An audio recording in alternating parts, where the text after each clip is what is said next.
네, 오늘 광화문 광장에서 대규모 집회가 열렸습니다. 공공부문 비정규직 노동자 상당수가 참여해 공동으로 총파업을 펼친 건데 이번 비정규직 총파업과 관련해서 취재기자와 함께 자세한 얘기 나눠보도록 하겠습니다.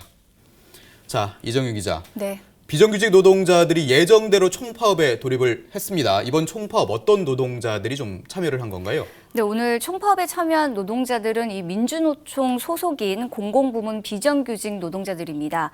이 전체 조합원이 한 20만 명 정도 달하는데요. 네. 이번 파업에 참여하는 조합원은 한 9만여 명으로 역대 최대 규모입니다.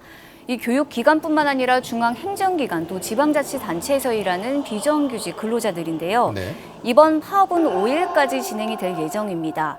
이 파업 첫날인 오늘 광화문에선 대규모 집회가 열렸는데요. 네. 이렇게 공공부문 비정규직 근로자들이 함께 연대를 해서 파업을 벌이는 건 이번이 처음입니다.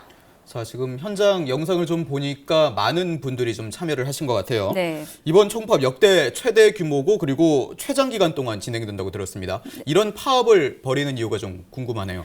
네, 노동자들은 이 비정규직 철폐와 처우 개선을 위해서 총파업에 들어갔습니다. 특히 문재인 대통령이 공약으로 내건 이 정규직화를 약속을 이행하라고 촉구하고 있는데요. 네. 정부는 내년까지 한 20만 명 정도를 정규직으로 전환하겠다고 목표를 세웠는데 지난해 말까지는 한 13만 3천 명이 정규직으로 전환이 된 상황입니다.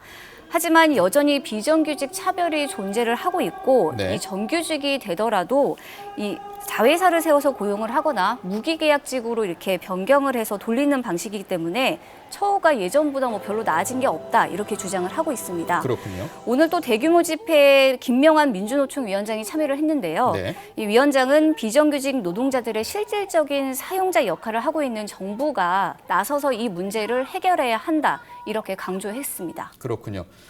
어쨌든 약속을 좀 지켜달라 이런 주장인 것 같은데 오늘 총파업 참가자들 대부분이 학교 비정규직 노동자 분들이셨죠. 네. 정규직과의 차별이 심하다 이렇게 좀 주장을 하고 있는데 실제 어떤가요?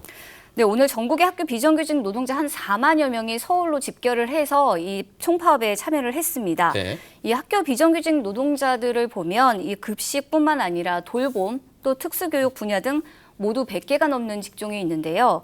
이들은 최저임금에도 못 미치는 임금을 받고 있는 데다가 이 복리후생비에서도 정규직과 굉장히 차별을 받고 있다 이렇게 주장을 하고 있습니다. 네.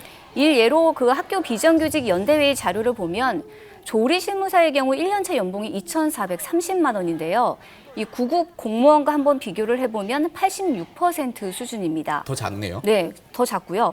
더 큰 문제는 이 근무 연수가 쌓일수록 이 격차가 이렇게 더 커진다는 건데요. 네네. 8년 차에는 공무원의 75% 수준이고 또 21년 차에는 66%에 불과한 것으로 나타났습니다.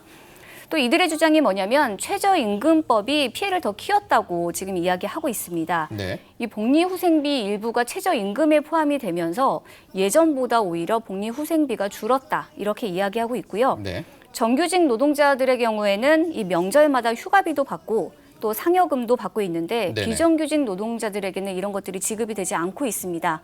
그래서 이 정규직 노동자들과 동일하게 지급을 해달라 이렇게 요구하고 있는 상황입니다. 여러 요구가 있는 상황이군요. 네.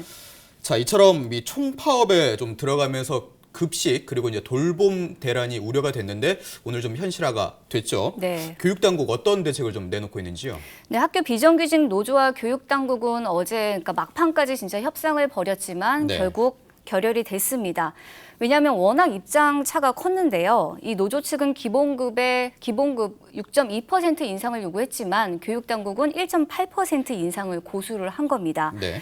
결국 파업에 돌입하면서 서울에선 105곳의 학교에서 이 급식이 중단이 됐습니다. 그렇군요. 네, 일부 초등학교에서는 빵과 우유로 이 대체를 했고요. 또 일부 초등학교는 단축 수업에 들어갔습니다. 네. 이 교육청은 일단 초등학교 돌봄 교실과 이 유치원, 방과후 수업은 학교 교사로 대체를 해서 정상적으로 운영을 하겠다 이렇게 밝힌 상황입니다. 네. 하지만 문제는 이 교육당국과 교섭이 이루어지지 않을 경우에 이 파업 기간을 조금 더 늘릴 수도 있다 이렇게 지금 이야기가 나오고 있거든요. 네. 그렇기 때문에 이런 한시적인 대책으로는 이 대란을 피하기는 어려울 것으로 보입니다. 지금 당초 예정된 파업 기간이 5일까지죠. 그쵸. 그러니까 이 오늘부터 5일보다 더 길어질 늦게까지 수도 있다. 길어질 수 있다 네. 이런 말씀이시네요. 네. 알겠습니다. 지금까지 이정윤 기자와 함께 이번 비정규직 총파업에 대해서 얘기 나눠봤습니다. 오늘 말씀 고맙습니다.